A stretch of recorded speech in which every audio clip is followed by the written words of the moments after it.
The flashlight flickered violently in Greg's trembling hand as thunder cracked across the sky. Rain pounded the roof like gunfire, but it was the screaming Lena's scream that tore through him. "Daddy, please." The sound came from inside the house, from Lena's room. Greg's boots slammed through puddles as he sprinted across the backyard toward the back door, which was swinging open unbroken, but wide. Unlatched, his heart dropped into his stomach. He burst in. The air was thick with the smell of wet carpet and fear. Furniture was overturned. Picture frames shattered. Then a voice, venomous and shaking. "You think rules don't apply to you?" Greg turned the corner and froze. Karen, in her nightgown, hair drenched, and a pistol shaking in her hand.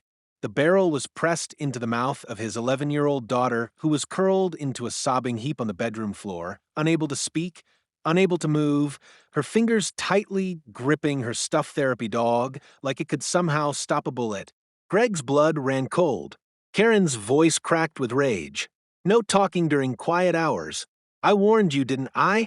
I warned you all." Lena let out a soft, wheezing whimper, barely audible. The kind of sound only a child with cerebral palsy and trauma could make. And it nearly cost her life. Karen's finger tightened on the trigger. And that's when Greg snapped. "Get away from my daughter," he roared, charging forward. The flashlight in his hand became a weapon as he swung it into Karen's shoulder. She screamed and stumbled back. The gun clattered to the floor and slid under the bed. Lena gasped, her mouth free. Tears streaming, face pale and wet with snot and rainwater. Greg dropped to his knees and scooped her into his arms like she was porcelain. Karen backed into the wall, wild-eyed, screeching like a cornered animal. She talked. "It's after hours. It's a violation. You all signed the bylaws." Greg didn't speak. He just held his daughter tighter. The sirens wailed in the distance, finally, too late as always. This isn't a movie. This wasn't some twisted dream. It happened because I didn't read the fine print. Because I thought HOA just meant lawn rules and mailbox colors. I was wrong, and my daughter nearly died for it. 3 weeks earlier, the sun beamed down on Willow Creek, a seemingly perfect neighborhood nestled just outside of town. Rows of identical two-story homes gleamed with fresh paint, manicured lawns, and perfect picket fences. It was the kind of place realtors called safe, and Greg had finally saved enough to give his daughter the one thing she'd never had, stability. The moving truck rolled in just before noon. Greg stepped out of his old van, stretched his back, and looked around at the cul-de-sac they'd now call home. Lena sat quietly in the front seat, watching everything through the glass with wide, observant eyes. Her wheelchair was folded in the back, her therapy dog bear resting its head on her lap. Greg opened her door. "Ready, bug?" She nodded, her hands doing the talking in the sign language they both used when her speech gave out. He set her chair down, lifted her in, and wheeled her up the driveway as Bear trotted beside them, tail wagging. For a moment, it really did feel like a fresh start. No hospital visits this month, no eviction notices taped to the door, no screaming neighbors. Just peace. Then came the first voice. "Hello there." A woman in a coral sweater and pearl earrings approached, clipboard in hand, heels clicking on the concrete like a metronome of control. "I'm Karen Dolores, president of the HOA," she said with a smile that didn't reach her eyes. "We like to keep things organized around here." Greg extended his hand. "Greg, and this is my daughter, Lena."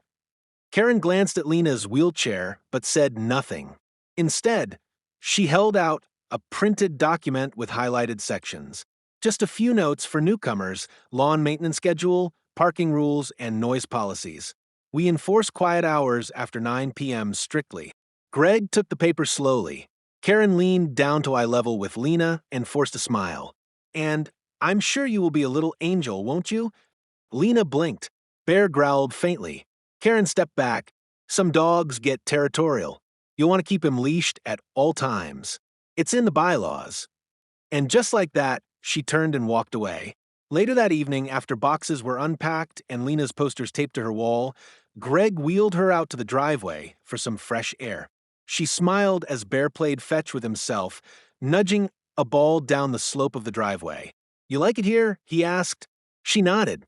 Then, slowly, carefully, she whispered, "Home." Greg blinked back a tear. That was the first word she'd said out loud in weeks. The next day, a neighbor named Mr. Jacobs, a retired schoolteacher with a cane and a kind smile, came over with a basket of muffins. "I heard you moved into number 22. You've got a sweet girl there," he said. Greg smiled. "Thanks. She's been through a lot." Mr. Jacobs lowered his voice and glanced over his shoulder. "Just be careful around Karen. She's not as sweet as she seems. She's got this neighborhood wrapped around her finger." Greg chuckled. "She seemed intense." "She's more than intense. She's obsessive. You step a toe out of line, and she'll drown you in fines. My grandson put up a Halloween skeleton 2 days early and got charged $300. Greg blinked. "You're kidding." Mr. Jacobs shook his head. "She claims it's for property value preservation, but I think she just likes control." That evening, Lena played in the front yard with Bear. She giggled, a rare and beautiful sound, as Bear jumped around a pile of leaves. Greg sat on the porch, sipping coffee and smiling to himself. For the first time in years, things felt normal, until he noticed Karen's window across the street. The curtains fluttered, and behind them, a figure, watching. He stared for a moment too long, and the curtain snapped shut. 2 days later, an envelope arrived from the HOA. Inside was a warning: noise violation. Children's laughter past 8:45 p.m. Attached was a blurry photo, Lena and Bear in the yard. Greg laughed in disbelief. Is this for real? But no one else was laughing. By the end of the week, Greg had received 2 more warnings. One for the medical van parked too close to the sidewalk, one for the ramp being visually disruptive. He called the HOA board. They transferred him to voicemail. When he knocked on Karen's door to ask for a conversation, she opened it only 2 inches and said, "It's all in the bylaws. You signed them." Then she shut the door in his face. That night, Greg sat beside Lena as she slept, Bear curled up at her feet. He stared at the HOA notice on the table. Red ink. Fines. Threats of enforcement. "This can't be what peace looks like," he whispered to himself. Outside, rain began to fall, and across the street, a camera light blinked, recording. By the second week, the perfect neighborhood had started to feel like a surveillance zone. Every morning, Greg would wake up to a new slip on the door, fines, warnings, or friendly reminders from the HOA. And every one of them had Karen's fingerprints on it. Day 9, trash can visible from the curb, $50 fine. Day 10, dog leash too long, violation of leash policy. Day 11, children's play equipment visible, must be removed immediately. Children's play equipment? It was Lena's wheelchair ramp. Greg stormed into the kitchen, waving the letter. "This is insane," he muttered under his breath. Lena looked up from her cereal. Her brow furrowed. He softened his voice. "Not your fault, Bug. None of this is your fault." She gave him a faint smile, but her eyes betrayed the tension she was starting to feel too. That afternoon, Greg knocked on Mr. Jacobs' door. The old man answered with a knowing look. "Let me guess, the notices started?" Greg nodded. "She just fined me for Lena's ramp." Mr. Jacobs leaned on his cane, sighed deeply. "That's how she works. She doesn't like what she can't control. And she sure as hell doesn't like kids with special privileges, as she calls them." Greg felt something in his chest twist. "I tried reporting her," Jacobs continued, "but the board's all handpicked. Karen's ex-husband was a judge. She knows how to cover herself." Later that day, Greg installed a motion camera by the front porch. He didn't tell anyone, just needed some peace of mind. That night, around 2:17 a.m., it blinked. A figure, Karen, standing still on the sidewalk across from a house, just watching, not moving, holding a notepad. Greg's stomach dropped as he watched the footage the next morning. Her eyes were fixed on Lena's window the entire time. The final straw came 3 days later. It was a Sunday evening. Lena had just returned from therapy. She was in the living room, softly whispering to Bear. Her therapist had encouraged her to use speech more. Greg smiled as he cooked dinner, hearing her try to form full words like good boy and stay. That's when the doorbell rang. He opened it to find Karen, holding a printed noise violation notice. Excessive talking after 7:30 p.m., she said coldly. That's a quiet hour infraction. Greg blinked in disbelief. She's talking to her dog. Karen shrugged. Rules are rules. Maybe consider some quiet play alternatives. I'm sorry. Are you seriously suggesting my daughter shouldn't speak? Karen tilted her head. I'm suggesting you adjust your behavior before the board steps in. The next morning, Bear was missing. Greg and Lena searched the entire neighborhood. Posters went up. Lena didn't speak at all. Her eyes were red, her hands shaky. Finally, Bear returned inside their fenced yard, tied up with red yarn and shaking violently. Someone had cut part of his fur, just enough to frighten. Inside the mailbox, they found a note, "Silence is golden." Remember that. Greg marched to the HOA office the next day. He demanded a meeting with the board. He had screenshots, videos, the anonymous threats, and the harassment record. Only 2 board members showed up.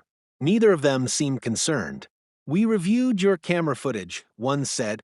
Greg blinked. How did you get my? We're within our rights to access neighborhood surveillance. It's in the HOA charter you signed. Greg stood up trembling. You people are protecting a predator. They stared back with empty expressions. She enforces the rules. Nothing more. That evening, Greg called the sheriff's office. No help. Civil matter, they said. HOA issues aren't criminal unless you've got hard evidence. He posted the story online. It was removed within an hour, flagged for community policy violations. 2 nights later, Lena was asleep. Greg sat in the dark, watching his camera feed like a soldier in a war zone. 2:46 a.m., Karen appeared again. This time, she walked up the steps. She pressed her face against the glass and just stared into the living room. Then, slowly, she smiled and walked away. Greg's hands were shaking. He copied the footage to a flash drive, labeled it, "If something happens to me, show this to the press." By the end of the second week, Lena no longer laughed, no longer whispered to Bear. She just sat quietly drawing pictures. One of them showed their house on fire. Karen standing outside with a match, and Lena in a window, crying. By the third week, Greg felt like he was living under occupation. Every corner of his life was being regulated by someone who didn't even knock anymore. Karen simply commanded, and the neighborhood obeyed. It started with a letter. Per HOA Bylaws Section 4.3, additional cameras have been installed to ensure community safety. Greg looked up from the notice and saw it. A new camera, mounted on the light pole directly in front of his house, angled down, pointed squarely at their front window. He stormed outside and stared at it. No identifying marks. No HOA logo. No permit notice. Just a black, unblinking lens. He called the HOA office. I didn't approve this. I wasn't notified. The receptionist replied flatly, it's standard security protocol. It's in the bylaws. Greg wanted to scream. Everything's in the bylaws. Click. She hung up. Lena had grown even quieter. She no longer played with Bear in the yard. She no longer looked out the window. She simply wheeled herself from room to room, sketchbook on her lap, her drawings becoming darker, more shadow than shape. One evening, Greg found a drawing of a large eye looking through their bedroom window. The caption beneath it, in her shaky handwriting, "She never blinks." The next violation came when Lena's school sent her home early for anxiety. Greg sat on the couch, trying to soothe her, when another envelope slid under the door. Noise citation, excessive vocalization by child. Time-stamped 1:43 p.m., she cried. Greg whispered, staring at the violation. Lena cried, and that was now fine. Greg snapped. He printed every violation, every photo, every camera screenshot. He assembled a binder, thick, documented, clear. He marched into the next HOA meeting. There were about 12 people in folding chairs, sipping coffee and nodding politely as Karen stood at the podium, reviewing landscaping budgets. Greg interrupted. I need 5 minutes. Karen didn't even flinch. This is not a time for personal grievances, Mr. Ellison. It's not personal. It's a pattern of abuse, he said, holding up the binder. My daughter's being targeted, and the board is allowing it. A man in the back, one of the board members, coughed into his hand. Sir, if you can take this to the appeals committee, I did. They never responded. Karen sighed, theatrical. Mr. Ellison, perhaps you should consider alternative housing arrangements. If our neighborhood isn't compatible with your lifestyle, Greg exploded. You mean her disability? Gasps. Karen smiled. I meant your constant disruptions. Greg stormed out. As he crossed the lawn, an older woman pulled him aside. Be careful, she whispered. He blinked. What? I used to be on the board. Until I voted against Karen once. She glanced at her house. She got me fired. 2 days later, my water was shut off. My pipes were damaged mysteriously. I had to leave within a month. Greg stared. Why doesn't anyone do something? Her voice cracked. Because Karen isn't just the HOA president. She's a network. She has ties to city zoning, a cousin in the sheriff's office, even a realtor company. She can bury you in red tape until your soul rots. That night, Bear growled at the front door around 3 a.m. Greg, now used to broken sleep, checked the cameras. Karen wasn't there, but someone had moved the trash can, slightly, just enough to block the ramp. Lena couldn't exit if there was an emergency. Greg stormed out and shoved the bin aside. But on the bin, a sticky note. You should leave, or your next fine won't be on paper. He called the sheriff the next morning. They arrived, polite but tired. I have cameras, Greg said. I have threats. I have violations stacked to the ceiling. One deputy flipped through the binder, sighing, Look, sir, HOA disputes are usually civil issues. Nothing criminal here unless someone gets hurt. Greg leaned forward. She's going to hurt my daughter. The deputy looked up. Then move. Before she does. Greg stared at him. Move? Give up? After finally buying a home?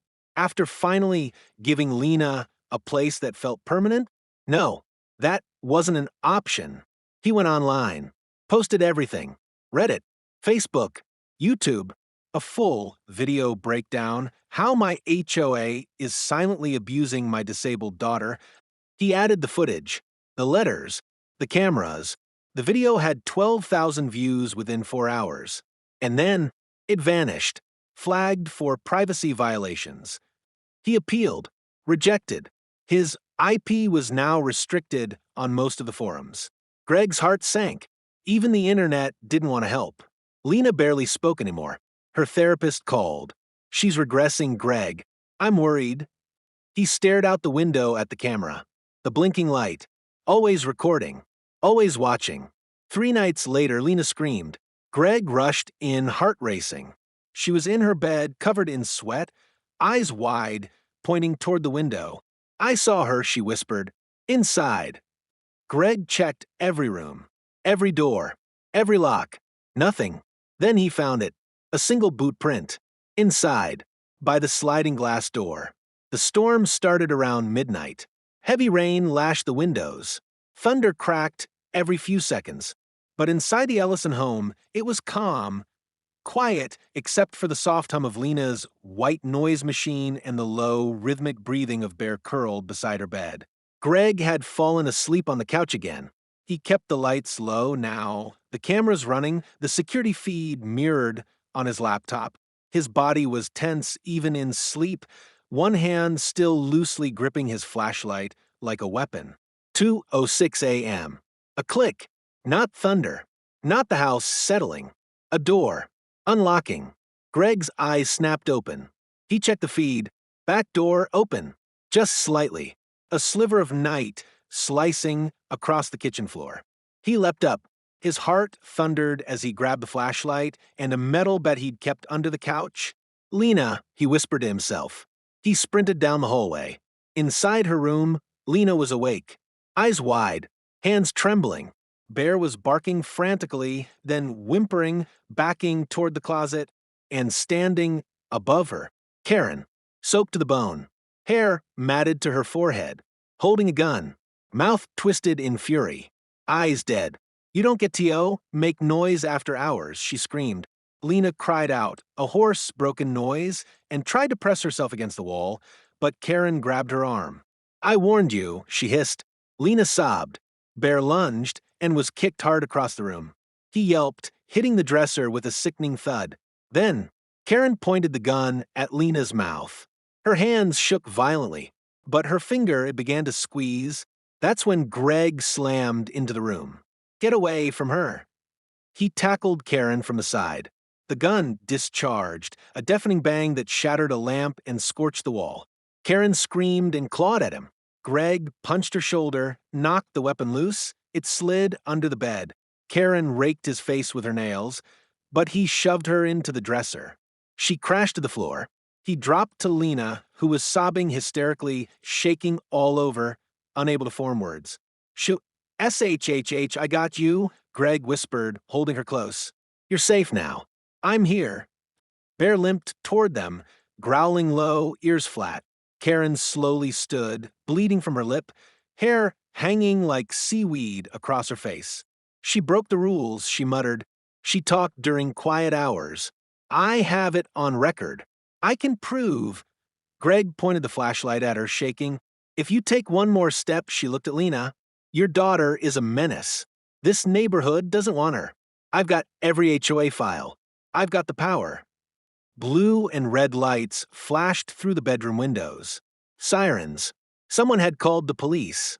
Karen hissed and turned to run. Greg didn't stop her. He just held Lena. Minutes later, 2 officers tackled Karen in the yard as she screamed about bylaws and enforcement protocol. She resisted, spat at them, claimed self-defense. "She lunged at me. She was threatening me." The officers didn't look convinced, but then another patrol car pulled up with a senior officer, Lieutenant Harris. He stepped out, glanced at Karen, and sighed. "Oh no, not again." Greg blinked. "Again." The lieutenant looked at him with weary eyes. "You'll want to come down to the station." At the station, the story began to unravel. Karen had a sealed juvenile record, gun-related offenses, a suspended teaching license from 15 years ago, mental health-related, 3 reports from past HOA members, all mysteriously dropped or settled. This time, Greg had body cam footage, door cam footage, sound recordings, witness trauma, and a neighborhood ready to explode. The next day, Greg returned home with Lena. She hadn't spoken a word since the attack. Bear lay beside her bed, refusing to leave her side. Greg sat in the hallway for hours, knees pulled to his chest. At noon, a letter slid under the door. He opened it with trembling fingers. From the HOA. This serves as notice that Mr. Ellison is being fined $1,000 for physical altercation with HOA leadership and violating association protocols for noise, unauthorized recording, and property damage. Greg laughed, not because it was funny, because it was insane, because it was the only sound he could make that wasn't a scream. He walked outside, ripped the letter into shreds, and tossed it in the street. Across the road, the camera still blinked, still watching. But this time, Greg didn't flinch. He walked back inside, closed the door, and locked every bolt. Then he picked up his phone and opened a blank new post. "My HOA tried to kill my daughter. Here's the full story." The sun rose the next morning, but it brought no warmth. Greg hadn't slept. He sat beside Lena's bed, his hand wrapped gently around hers. She hadn't moved, hadn't cried, hadn't spoken, not even a whisper. Her eyes stared blankly at the ceiling like she was still trapped in that moment, Karen's voice echoing in her head, the cold steel of the gun pressed against her lips. Bear hadn't left her side either. His head rested gently on her feet, ears twitching at every sound. Even the dog looked broken. Greg's own body ached from the scuffle, his face scratched, shoulder bruised. But the pain was a distant echo compared to what was happening inside him. Rage, helplessness, fear, and something worse, betrayal. He had called the authorities. He had done everything right. But now that Karen had been arrested, something should have changed. Instead, it got worse. That afternoon, a white envelope arrived, hand-delivered, no postmark. Greg opened it, hands shaking. Notice of hearing, violation of conduct, Ellison residence, the HOA board will conduct a disciplinary hearing on the grounds of endangerment of community personnel, physical assault, defamation, and disruptive behavior. Failure to attend will result in maximum penalties as per Section 9.2 of the Willow Creek HOA covenant. He couldn't believe it. They were blaming him. He dialed the sheriff's office again. Deputy Holloway answered, the same deputy who had visited 3 weeks earlier when Bear was attacked. She tried to kill my daughter, Greg snapped. Now I'm being fined? Holloway sighed. Karen's out on bail. Her lawyer's spinning it as a misunderstanding. They're saying your daughter's condition made it hard to understand what really happened. Greg's voice cracked. They're calling her disabled speech confusing behavior? I'm sorry, Mr. Ellison, Holloway said quietly. You need real legal support. This is above me. By the end of the week, Greg had spoken to 3 attorneys. All of them said the same thing. Filing charges against an HOA was like going to war with your own neighborhood. HOAs had internal legal teams. They could bankrupt you in court, or worse, lien your home. One attorney even warned, they'll bleed you out with process. Greg closed the laptop, sat at the kitchen table, and held his head in his hands. Why is no one helping us? He whispered. Meanwhile, Lena's therapist called. She's regressed, Greg. The incident set her back months. Maybe more. She doesn't eat, Greg replied. She only stares. We need to get her out of that house. I can't just leave. I have nowhere to go. The therapist was quiet. Then, you may not have a choice. Later that night, Greg sat on the porch. The HOA camera still blinked across the street. The neighbors avoided eye contact now. Whispers, closed curtains. He wasn't just alone. He was targeted. And then something changed. His email pinged. A new message. No subject. No sender. Just a single line. If you want to fight them, meet me tomorrow, corner of Maple and Oak. 6 p.m. Come alone. Attached, a photo of Karen. Taken a year ago. At a different house. Different neighborhood. Same exact file of violations. The pattern wasn't just real, it was bigger than Willow Creek. Greg showed up the next evening at the corner of Maple and Oak. There, waiting under a street lamp, was a woman in her 50s. She wore a hood, face partially covered, eyes wary. You Greg? He nodded. She looked around. I used to live in Pine Hollow. Karen ran that HOA too. Until she got pushed out. Greg's eyes widened. She's done this before? The woman nodded. Twice. 2 neighborhoods. Same pattern. She finds a target, usually someone vulnerable. Disabled. Elderly. Immigrant. Anyone she can push without public backlash. Then she finds them into submission. Gets them evicted or worse, driven out. Why hasn't she been stopped? The woman looked down. Because people are afraid. Because HOA boards are private. And because no one ever documents it long enough, until now. She handed Greg a USB drive. Footage. Files. Testimonies. I've been compiling them for years. I saw your Reddit post before it got pulled. You're not the first, Greg. But maybe you'll be the last. Greg drove home with his hands trembling. He opened the files that night, hundreds of pages. Scanned documents, email chains, secret recordings. Karen threatening families, mocking disabled children, even planting fake violations. He copied everything. Then he picked up his phone and called every local news outlet within a 100-mile radius. The next morning he sat at Lena's bedside. She blinked slowly at him, then looked at Bear, then at the ceiling. Then, finally, after 12 days of silence, she whispered, Is she gone? Greg nodded. No, baby. But she will be. Greg had never felt so nervous clicking send. The cursor hovered over the upload button. His fingers trembled. On his screen, the video file sat ready. HOA president tried to kill my disabled daughter. The truth they covered up. The footage began with a still shot of Lena's bedroom the night of the attack. It had taken him 3 days to edit, verify, and encrypt the files. All the documents from the USB drive. Every HOA letter. Footage from the camera system. His police report. And now, the testimonies of two former HOA members, both recorded anonymously, their voices altered. Greg had nothing left to lose. Only one thing mattered now. Everyone had to know. He clicked upload. The next day, the video hit 28,000 views in 12 hours. By nightfall, it reached 100,000. People were furious. Thousands of comments poured in. This is evil.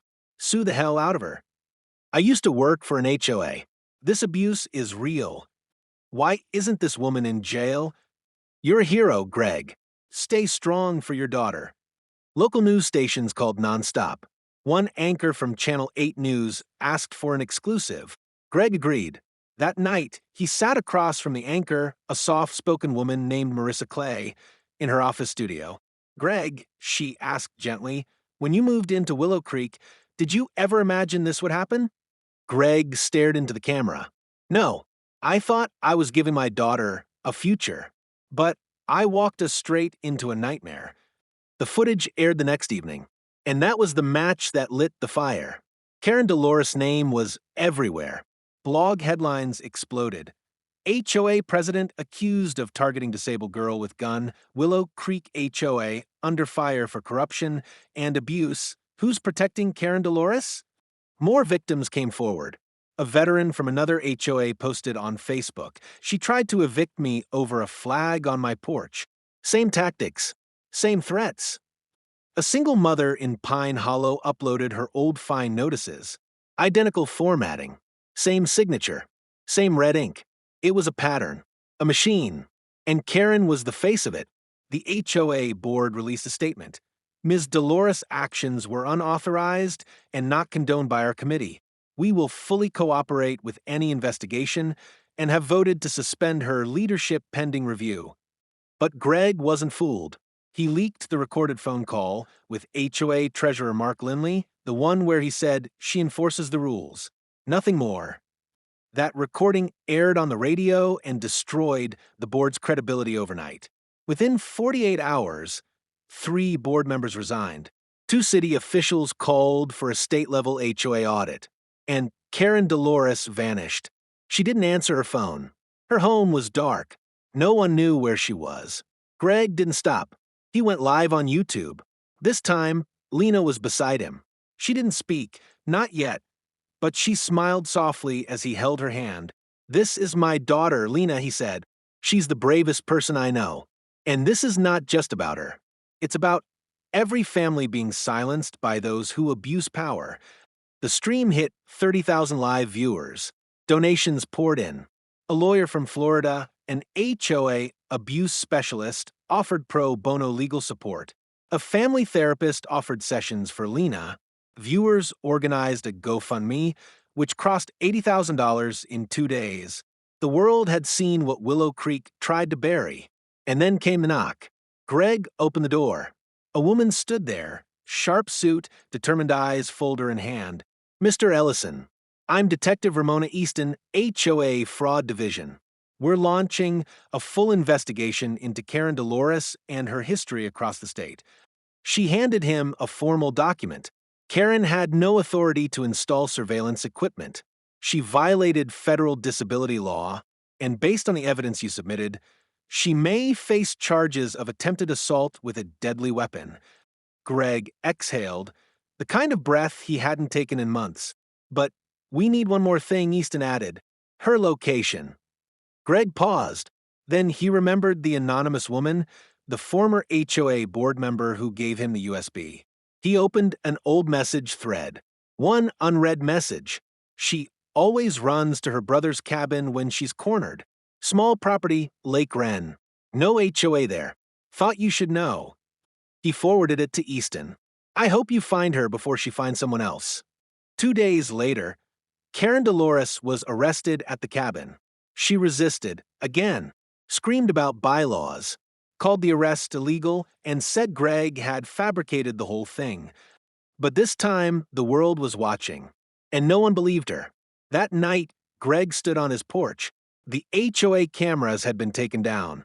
The board was dissolved. A city-appointed investigator had taken over the neighborhood committee. The sky was clear. Inside, Lena was drawing again, smiling. Color had returned to her face. Bear barked excitedly as Greg came back in. He picked up his daughter, twirled her once gently. "We did it, Bug," he whispered. "We really did it." She looked at him, then softly said, for the first time in weeks, "Thank you, Daddy." 2 weeks later, Willow Creek felt like a different place. The HOA board was gone. The threatening letters had stopped. The surveillance cameras had been taken down by city order. The mailbox sat empty, no longer coughing up fines and fear. Greg finally slept through the night. Lena laughed again. Not loud, just a little giggle here and there when Bear chased butterflies in the backyard or when Greg made his bad pancake faces. But it was real. It was hers. She returned to therapy, spoke in full sentences, drew happy trees instead of screaming mouths and red-eyed shadows. And for once, Greg allowed himself to believe they were okay. That morning, Greg stood outside on the front porch sipping coffee as Lena rode around the driveway in her wheelchair with Bear happily trotting beside her. She wore a pink hoodie and had a flower in her hair. Greg smiled. The neighbors waved. People nodded instead of whispering. Someone even left cookies on their doorstep yesterday with a note, "We should have stood with you. We're sorry." It didn't erase what happened, but it meant something. The world had turned its eyes on Willow Creek. And in doing so, it helped Greg pull his daughter out of the darkness. Inside, Greg hung a framed photo on the wall, a shot of him, Lena, and Bear at the local lake, smiling, arms around each other, sun behind them. The caption underneath, handwritten, "We're not victims, we're survivors." He stared at it for a moment, then exhaled. Just as he turned to head back outside, the doorbell rang. He opened it. A friendly-looking woman stood there holding a welcome basket. "Hi, I just moved into number 14, she said cheerfully. "Saw your story on the news. You got a brave little girl." Greg smiled. "Thank you. She's my whole world." The woman handed him the basket. "Name's Gina, by the way. I'm just staying here until I close on my real place. My sister owns this unit." Greg nodded politely. "Well, welcome to Willow Creek. I hope it's quieter now." She grinned. "Oh, I like things quiet." Then she paused, tilted her head, and added, "I used to work with an HOA too. Funny little world." "Huh." She turned and walked away. Greg stood frozen. The smile dropped from his face. He looked at the welcome basket. Tucked inside, beneath the cookies, was a crisp white envelope. No name, no logo, just bold red letters. "Observe. Document. Enforce." Inside the house, Bear began to growl. Softly at first, then louder, facing the door. Lena rolled toward the hallway and looked up at her dad. "Is it over now?" she asked. Greg didn't answer. He just closed the door. And this time, double-locked it. You never really leave the nightmare. You just get stronger inside it. This is HOA denied access. And we're not done watching.